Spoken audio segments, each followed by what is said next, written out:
Thank you. When I was 11 years old, my aunt came to stay with us for a little while. And while she did, she stayed in my room, which was super annoying. But it happened a lot because we have a large, extensive family in a very small house, so it was kind of a transitory thing.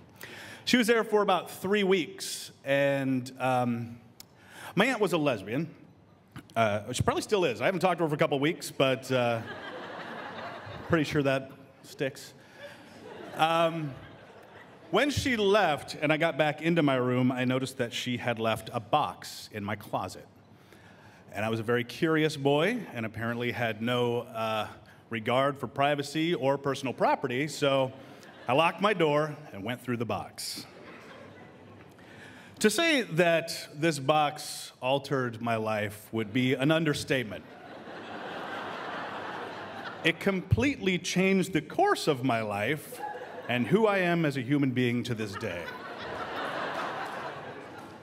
I went through the box slowly, studying every item, and it was all great. And there was one particular thing, I don't know why it stood out, if it was the leather or the hot pink lettering, but it was the object that I chose, and for the first time in my life, I put on the Ramones' Rocket to Russia. Oh my God. That was followed by the Sex Pistols and the Dead Boys and the Damned, and everything was, oh my God. My mind was blown.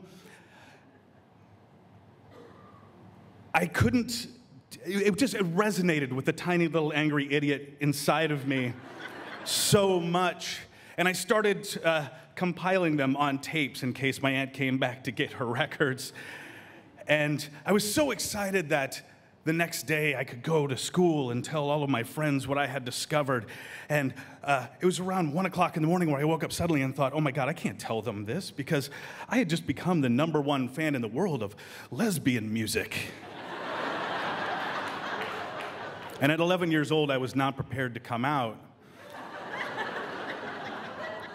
Now, to give you a little frame of reference how my mind worked at that time as an 11-year-old in the late 70s, I had my aunt who was a lesbian. I also had a gay uncle, and in our family, no one cared, but I knew that in society in general, this is something that had to be hidden, that had to be kept secret. So I knew that they moved in their own secret little worlds too, and they had to have their own music, right? And it was awesome.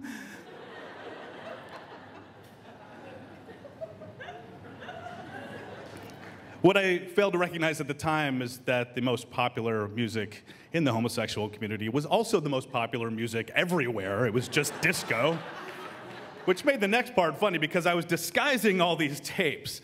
So the Damned became the Bee Gees, and the Sex Pistols became Diana Ross, and most ironically, the Ramones became the Village People.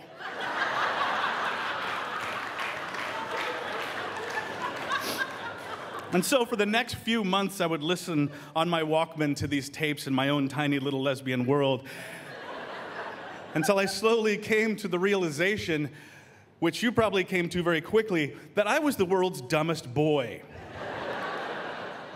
Not only were there very few women in any of these bands, but most of the songs were pretty much celebrations of heterosexual sex.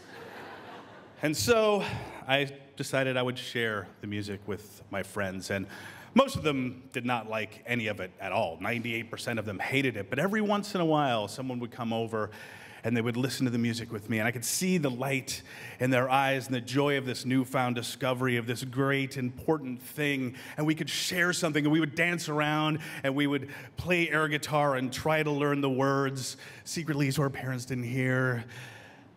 And then at the end of the night, I would make them a tape that they could take home. And as they left, I would shake their hands, and secretly in my head, I would go, yay, we're lesbians. Thank you.